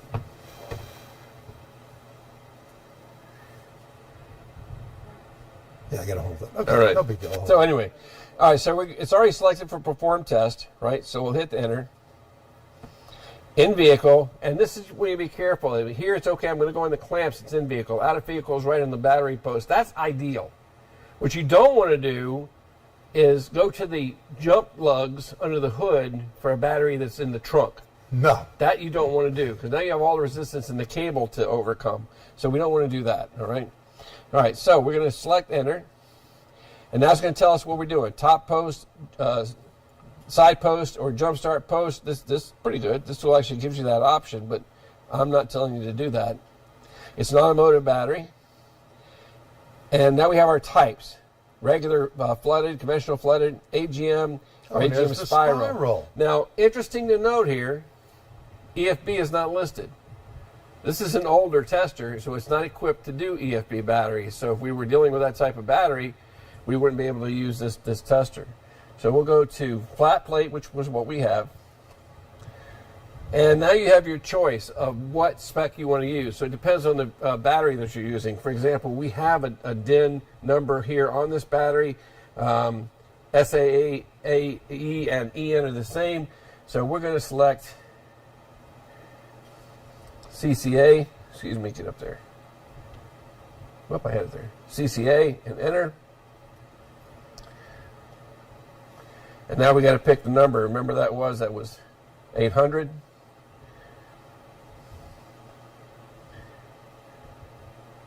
So right there, we're at 800. And again, guys, this is the most common mistake when testing with this tester is not putting in the correct information to start with. And then we have our results. Tell us that the voltage is 1265. There we go. It flips 673 cold cranking amp is tested, measured. And of course, with this tool, we can continue on with the rest of the system testing if we chose to do so. But right now, we're just focusing on the battery. All right. I'd like to add something to that. Sure. Those of you that have the ones that do the barcode scan, double check the numbers. Don't just trust them. You know, they have some of them that'll read the barcode. The newer ones, yeah. Yeah. But double check them.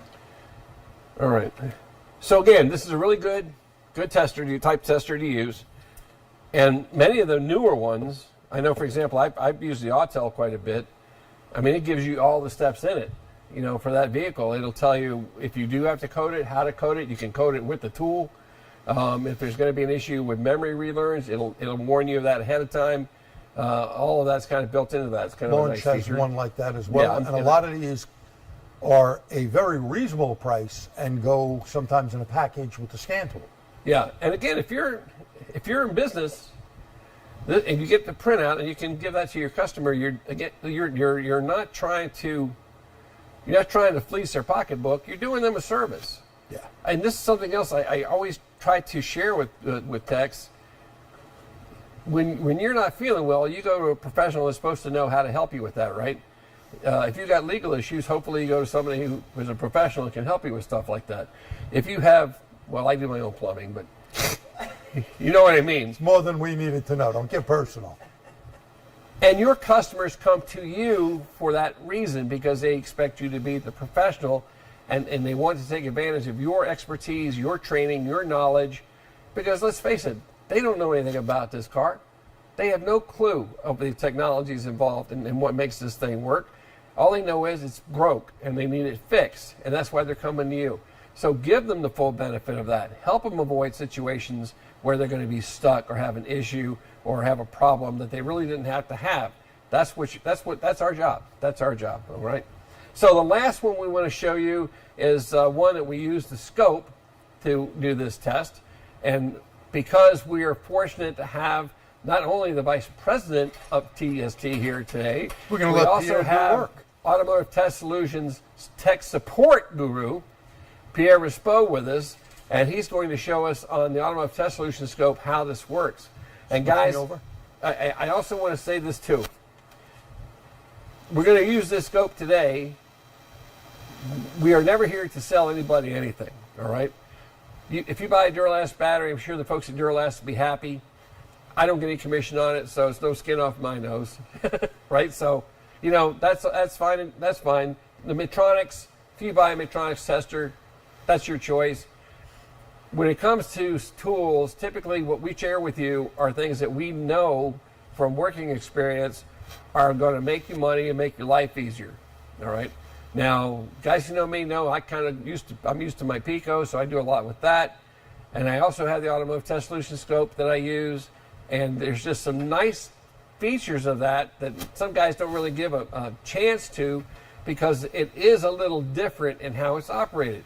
So that's why I'm asking Pierre to kind of run through this. This is a very simple battery starting charging system test. We're going to do it. In real life, it doesn't take that long to do.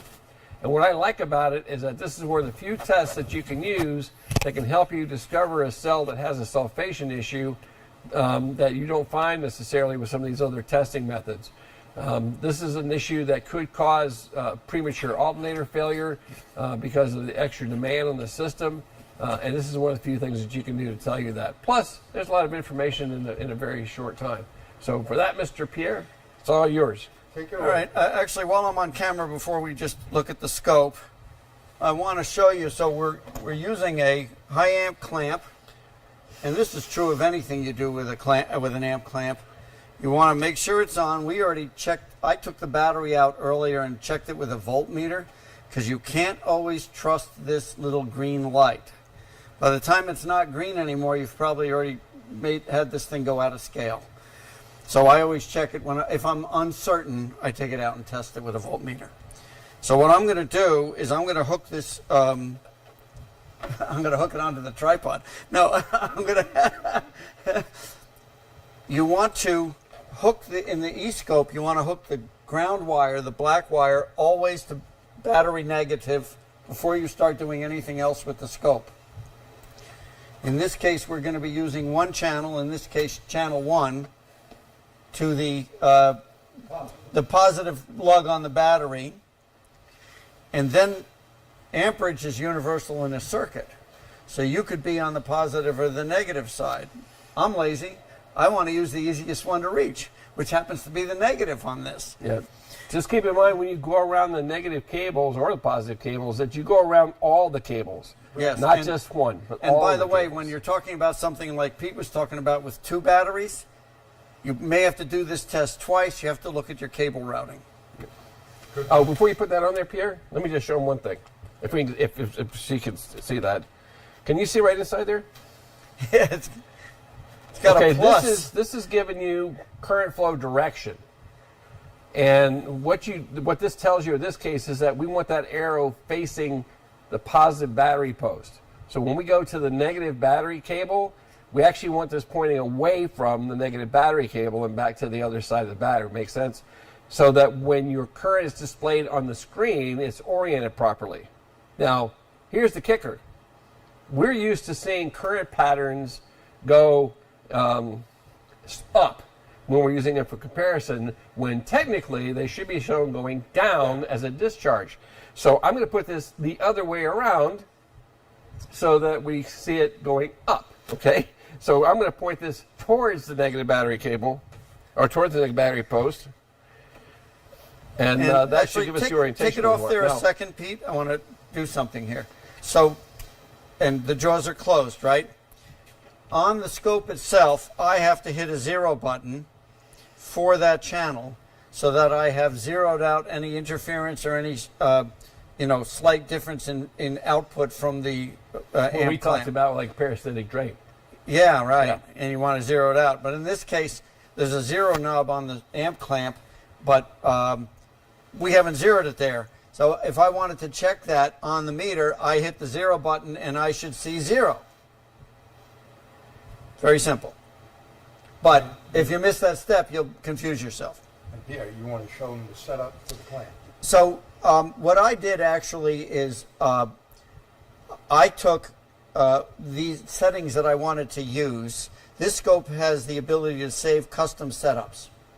So what I did is I saved one, and I called it, because I'm not very artistic that way, relative compression starter battery test. That kind of covers it all, right?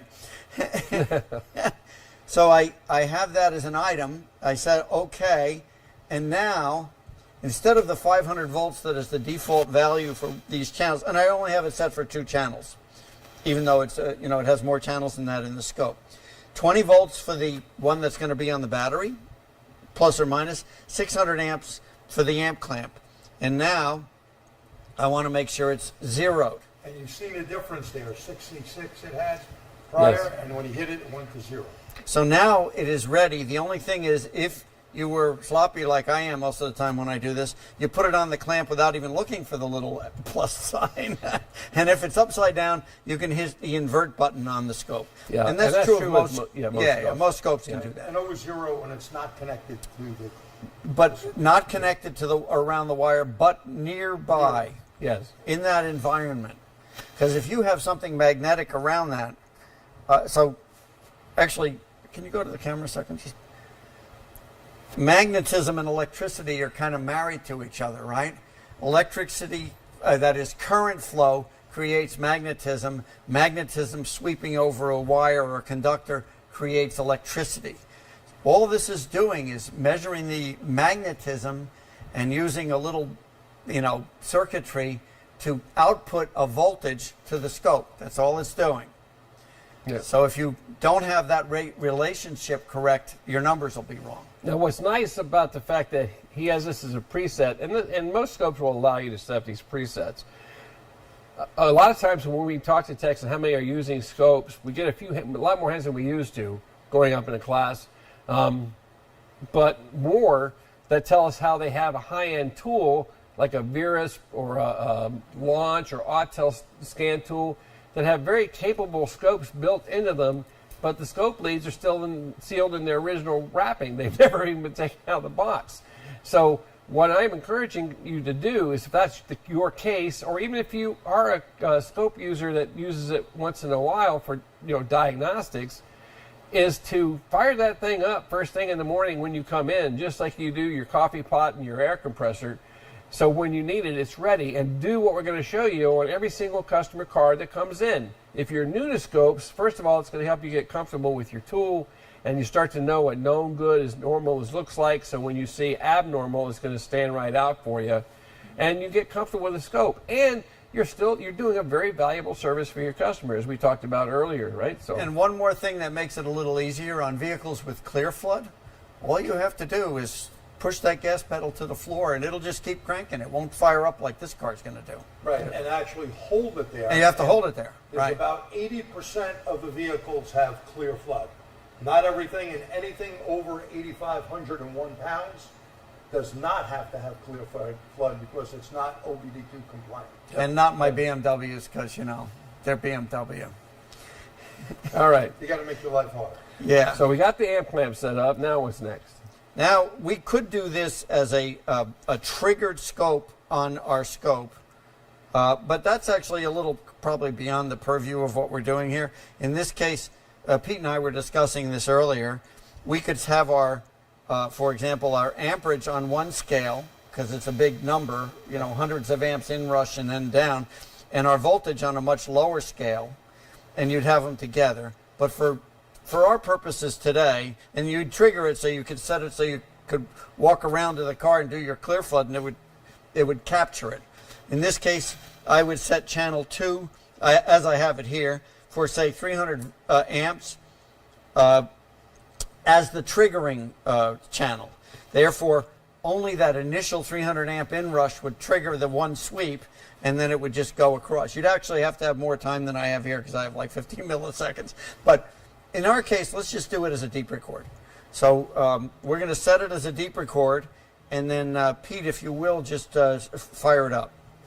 And deep record not available on all scopes. This here But- is just measuring everything going on. Right. And okay, and that's it. Lock that off. So now you can shut it off, Pete. So now that's all gobbledygook when you just look at it as a initially captured waveform. Now, I recommend anybody who has any kind of ability to save their data to hit the save button. I'm not going to do this one because it'll take a little time, but you put in what the car is, what you're connected to, and any notes you have, because otherwise you have to keep doing things 2 or 3 times, and I don't want to do things over and over Yeah, again. we should say you save it because if you start filtering it, You never know. And that's the other thing. If you do any modifications in this particular tool, if you smooth the data or process it or any of that, you cannot unmodify that file. You cannot unmodify the data you have modified. So you have to save it first. I'm not going to do that now for illustration purposes. And you can turn the channels off as well here, so it doesn't confuse people. Right. So in this, so what has on this scope, what has a green button next to it is what you're showing. I could have 4 or 8 channels on a scope, and I could be receiving or logging data on those, but I only want to look at 2 right now. So can we look at the current pattern by itself? Yes, we can do that. So I turn would just that turn off for off. clarification. So I would turn it off, and So in this, move the cursors out of the way. and Kill those cursors. well, you don't kill them, you move them. And Let's kill them. So anyway, guys, what you're looking at here is you're looking at the amount of current during the cranking.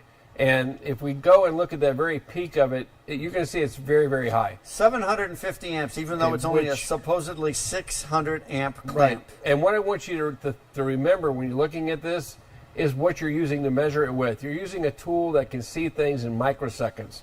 It's collecting data in ultimate, just crazy speed. And what you're seeing here is that millisecond time where that starter is just like me getting out of bed in the morning. It's like it doesn't want to move, and it's taking a lot of effort to get it to start moving. That's the amperage rating that you see there of getting that high. Question. How come I don't see that on my VAT 40 or AVR? I don't see numbers go that high. Yeah, that's a great question. And the fact is, most of your electrical tools now are digital, just like your multimeter or your scope. It's all about how fast or how often they can take pictures of the data they're connected to. In other words, we're not reading this in real time. The scope and the meter, for that matter, are just taking little snapshots of information and stitching them together. In this case, we're probably looking at millions of samples per second compared to your average multimeter, even a good one of maybe 700 or so samples per second. So you won't catch this using that tool, but you will with the scope. And we call this inrush current. I just want you to be aware of that. Having a high number like this does not indicate a problem. If you can scroll that down so we can see. Actually, before I do that, I wanted to show something. So I blew it up to show basically the point where that high amperage was, and the next little bump, which you can't even really see till you blow it up, which was where the solenoid, the contact points actually made, where it was starting to turn the motor. Yes. And that was 4.518 milliseconds, so less than 1/1000th of 1 second. Yes. Very very small fast. amount of time. So you don't panic about that number because it's not what they taught us back in school. Right. Now, Right. I'm going to go back out to full to do the rest of it. This is the inrush. Basically, the engine didn't start turning till over here, right? It was over here. And then it's starting to turn the engine. This engine fired up so fast that it really only had like one compression stroke before it fired up. Yeah. But if you were to do if you were to mash your gas pedal to the floor and put it into clear flood, you'd have a bunch of repetitive amp waveforms, one for Right. each cylinder. Which is a good diagnostic aid, that we do called relative compression. What I'm more interested in is measuring the current flow at the very end of the trace there. What do you show there? Well, so I'm going to go to the point where it started first. Oh, you want it like here? No, I was interested at the very, very end. That is actually charging. That is after it started. So it started here, Right. and now it is charging at, I don't know, 39, something like that, amps. All right, so normally I would let this run for a little bit longer. What I want you to notice is how the pattern, when the starter draw is occurring and the engine starts to crank over, that starter draw is starting to go back up. In other words, it's showing downward. That's not the discharge side of the graph, that's the charge. Like I said, if we were to invert that, you would see it in its true orientation. But it's the battery, the alternator starting to put it back into the battery, but then you notice now it's starting to climb back up again. So we put a whole bunch in right off the bat, right? Actually, should I Yeah. smooth it? You want me to smooth it? Yeah, you can give it a little bit, not too much.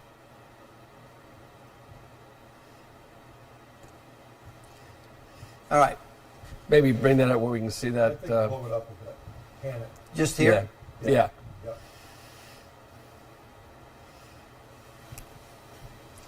All right. So you look at the bottom peak there. That's like the maximum peak it hit, and now is it going to start to climb back upwards, and it's putting what we took out of the battery back in it. And what I want to point out here is if you let it run for a few minutes, that number should get more down to around 10 amps or so on most vehicles. Or even single digits. Even yeah. single digits. If you see more than that, that's the indication I mentioned earlier about having a sulfated problem in one of the cells. And that can lead to premature alternator wear. Yeah, the alternator can put out 150 amps, but it's not designed to do that for any length of time. If it runs more than that, it's going to get hotter than normal. That's going to lead to an issue. Now, the other kind of interesting thing here is the up and down peaks that we see in that. Let's bring up the voltage. I'm going to have to zoom out for that. There we go. You want me to just show the voltage, right? Or do you want me to? Yeah, let's go back to the beginning where superimpose we it? had the drop. No, go back to where it had the drop. Yeah, back there. Right here? Actually, Um, you know what I can do? I can move the voltage down so it's, oops, that was a little too much. Hey, Pete, do you know the model number on that hotel someone wants to know? what's that? The model number Oh, the tool? of the hotel tool? I want to say it's a BT 608, I think. BT or BTS 608. Pretty sure. Now, the thing about this voltage versus amperage is that you have hundreds of amps and you only have, 12 volts or 14 volts. Right. And on this particular tool, guys, and this is one of the things that makes it a little bit different than what you might be used to with another brand scope, is that when it's in this particular mode, there's only one range that you can apply to it. Now, if you go to the split screen, then we can do two different ones, but that's okay because we're in that deep record mode. If he zooms in on the voltage line alone and blows that up, Actually, let me do better than that. Let me bring it close. I'll come back further. I want to see the drop. You want to go back out a little bit? Yes, please. You can bring that over to where the starter first engaged, and we see that voltage drop, and we can blow that up so we can see it. So, actually, you know what? I'll move it up even more just to make it better. You want to draw a box? No, just around the voltage. Just here? Yes. There you go. All right, that's what we want to see. Now you're looking at the voltage in part of this test, and again, just like you saw the starter draw going through the roof, you're going to see the voltage drop down here as well. If you can, you measure that lowest point there. Now I'm going to actually say this. I have offset this, so these numbers are not accurate. Okay. The only way to make them accurate would be to remove the offset, go back out, and go back down to where it's correct. Otherwise, you've created an offset. So let me do that again, because I didn't realize where you were going with this. Okay. Now, if I want to measure voltage, I'm going to start with, rest voltage. Right. That's our open Then I'm circuit. going to go down to the minimum. So rest was 12.73, whatever, kind of what you What we started would with. expect. Yeah. Yep. And about 9 volts at the very bottom. But again, this happened very quickly, so it's not like that loaded test or whatever that you would expect. Back to the camera. Right. Yeah, there we go. Because it was milliseconds. Remember, Yeah. it was several milliseconds. So just like we call that inrush current, this is inrush voltage, and you saw that 9-volt number. That's less than what we saw when we did the quick multimeter test, isn't it? We got like 10.6, 10.7 there. This is a full volt and a half less. That's okay. We expect that. What we don't want to see is anything less than 8.5. Right. If 9.6 is your number on a loaded battery test, 8.5 is your number when it comes to doing a inrush voltage test. So I just put cursors on it, and it's like not 25 milliseconds was the duration of that. Yeah. And then it started to climb again.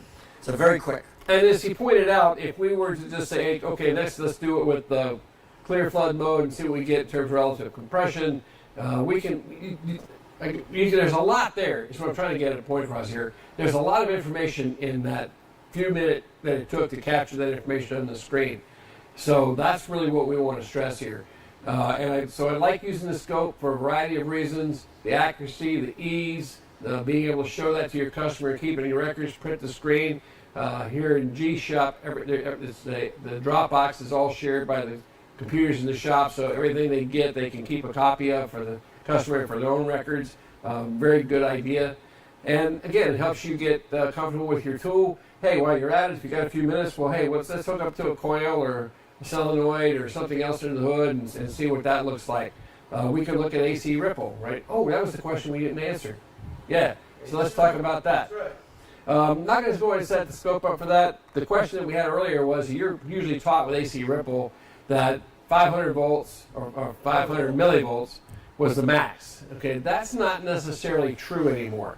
Depending on the alternator design, in a lot of newer cars, you will see more than that, but the pattern is going to be nice and uniform and repetitive. It's going to look just nice and pretty like it's supposed to. Look for the fallouts. Look for the discrepancies, the missing hump, the downward dropout spike, things of this nature that will tell you that there's an issue with the diode pack. All right, so that takes care of that. Any questions that you guys have left for us this evening? While you're typing those in, I'd like to add something. Actually, Pete touched on it, but I'd like to add to it. You're taking pictures of these things. You have something to show your customer. It's a really good sales tool to show them the before and after. People love a picture. You become a rocket scientist immediately, and you can verify in their mind with proof that you fixed it. Right. Yep, absolutely. That applies to anything you do. Yep. Nothing there? All right. All right, guys. Well, that's going to about wrap it up for us this evening. I want to, again, thank you for taking the time to come out and join us in this tonight's webcast. Look forward to in August to be back, where we're going to take on the twins, starting and charging system, the stuff that takes it out of the battery and stuff that puts it back in. And that's the robbers. Well, the robbers and then the guys who put it back in the bankers, right? So we have a little bit of both, kind of. right? Hey, one more question before you guys take off. Again, we appreciate you hanging out with us. We know your time is valuable. If you think that the time you spent with us this evening was worth your time and you learned a little something, how about typing a Y in the chat box there and letting us know. If you thought that it was bogus and you could have been doing something else, type the letter N. You know, we're big boys. We can take it. Let us know what you thought so we can continue our improving our efforts at helping you guys. And before we go one last time, we'd like to thank our sponsor, Duralast, because without them, obviously, we could not give you this information for free. Yep, absolutely. And don't forget, this will be in the libraries, both on TST and on the Motor Age channel, so you can always go back and view it. Yeah, you can go back to the same place on your account page. And that's one more thing. Now that if you're new and you have an account now with the Motor Age training page, there's a lot of stuff on there. A lot of webinars that we've done in the past are all available for you there. Take advantage of them and watch them. And, you know, you might learn a little something more. But anyway, again, thanks so much with all my good friends. Got to say thanks to Mrs. Doreen there for taking care of the behind the camera and the control board and all the other things that she does to keep us in line.